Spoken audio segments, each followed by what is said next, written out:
Hello and welcome to Awaz News. I'm Simona Cotoni and I'll be taking you through big news across Canada. Ontario government to table pre-election budget. Canadian Blood Services to end blood ban bring in behavior-based screening. UN chief draws attention to horrors as he visits Ukrainian mass grave sites. What to know ahead of 2022 Ontario budget. Ottawa will not tolerate another occupation, police chief warns biker convoy. 12 people charged in Peel region following investigation into thefts involving large-scale organized crime group. Jolie testifies at Senate Committee on Ukraine War and possible new sanctions law. Boucher would love to see the Raptors extend their playoffs for starved fans. Boston Red Sox top Toronto Blue Jays 7-1 to end four-game losing skid. So those were the headlines. Now let's jump right into the details.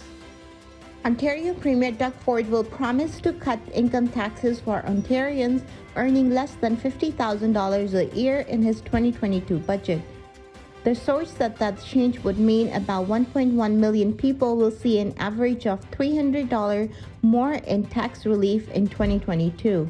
Lift was first introduced in 2018 by the Ford government as a way to counter the cancellation of a $15 minimum wage, a decision that was made once the Progressive Conservative took office. At the time, the government claimed Lyft would give low-income and minimum wage employees up to $850 a year in tax relief. Health Canada has approved an end to the ban on gay men donating blood, a change welcomed by LGBTQ advocates but criticized as long overdue.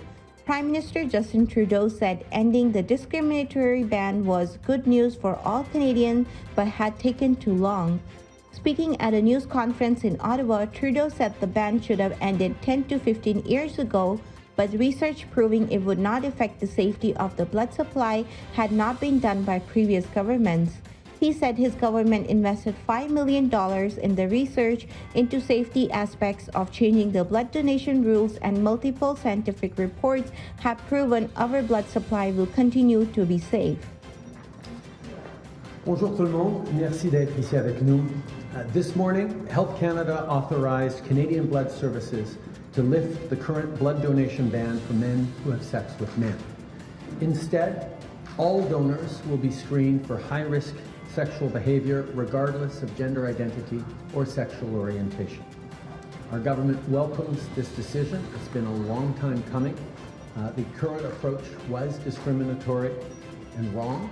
This is a significant milestone in moving forward on both the safety of our blood supply, but also non-discriminatory practices. Evidence of atrocities against Ukrainian civilians were apparent as the United Nations chief surveyed the destruction in towns outside Kyiv that experienced some of the worst horrors of the first onslaught of the war. The Russian aggression in the Ukraine, which Canada's House of Commons anonymously voted to recognize as an act of genocide, has regrouped and refocused on the Donbas region in eastern Ukraine after retreating from the Kyiv region, where it met fierce Ukrainian resistance. In a reminder of the horrific toll of the war has taken since began on February 24th, UN Secretary General Antonio Guterres toured this region outside the capital, Kyiv, and visited several towns, including Bucha, where evidence of widespread killing of civilians was found. The Ontario Progressive Conservative government will table their 2022 budget today afternoon, outlining not only their physical priorities for the year, but the framework for their re-election campaign. For months, Premier Doug Ford and his PC MPPs have been making campaign-style stops at the cities across the province to reveal, little by little, some voter-friendly tidbits that will incite the document. It's clear from these announcements that while the 2021 budget acted as the pathway out of the pandemic, this year is all about affordability and infrastructure building. Here's what you need to know. There will likely be no real debate on this budget in the legislature, as the deadline to drop the writ May 4th is fast approaching. The government may also choose to adjourn directly after the budget is tabled, effectively ensuring the document becomes their election platform. The budget was originally meant to be tabled on March 31st, which would have given the legislature ample time to discuss and debate the details. However, in February, the fourth government tabled legislation that would extend the deadline until the end of April. This effectively meant the PCs had to rewrite one of their own laws put in place in 2019 that would see both Ford and the Minister of Finance pay a penalty for missing the deadline. Ottawa's interim police chief is warning that the city will not tolerate any sort of long-term occupation of the capital as hundreds of motorcyclists prepare to descend on the city starting Friday. During a brief on Thursday, Interim Chief Steve Bell told reporters that organizers of the Rolling Thunder convoy have said they have planned to leave the capital by Sunday. If they don't, he added, his officers are ready to act. The warning came as Ottawa police and residents, many still shaken by the Freedom Convoy that occupied the city's downtown core for more than 3 weeks in February, prepare for another round of the disruptions and protests. A dozen people have been arrested following an investigation into a large-scale organized crime group that led to the recovery of tens of thousands of dollars in stolen property. Peel Regional Police said the investigation into the group believed to be involved in a number of thefts and fraud incidents in southern Ontario began in November 2021. With the help of other police services in the province and Canada Border Services Agency, the 5-month investigation saw the execution of search warrants at several residences in Peel Region on Tuesday. As a result of a significant amount of property from various retail stores was located at all the residences, police said, adding that the items recovered are valued of more than $80,000. 12 people, including 4 teenagers, have been charged in connection with the investigation. Foreign Affairs Minister Melanie Joly says she supports a bill from an independent senator to confiscate seized Russian assets, even though the government's version of such a law differs in one key area.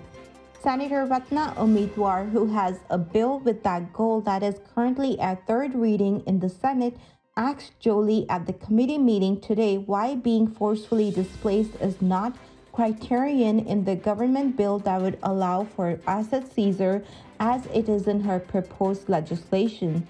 She also added since millions of Ukrainians had to flee their homes since February 24th invasion, that should be a feature of any new law that gives government the power to seize and repurpose the sanctioned assets of Russian oligarchs, support of President Vladimir Putin. 3 years after the Raptors last played postseason basketball at home, nobody on this side of the border wants to see Toronto's run end yet. The Raptors face elimination for the third consecutive time today night when they host the Philadelphia 76ers in a do-or-die Game 6 of their opening round playoff series. Raptors in 7 was trending on Twitter on Wednesday afternoon. Raptors forward and Montreal native Chris Boucher said the excitement from the fan is palpable and the feeling is mutual. Xander Bogaerts scored twice and Boston starter Michael Wacha threw 6 strong innings as the Red Sox ended a 4-game losing skid on Wednesday with a 7-1 victory over the Toronto Blue Jays.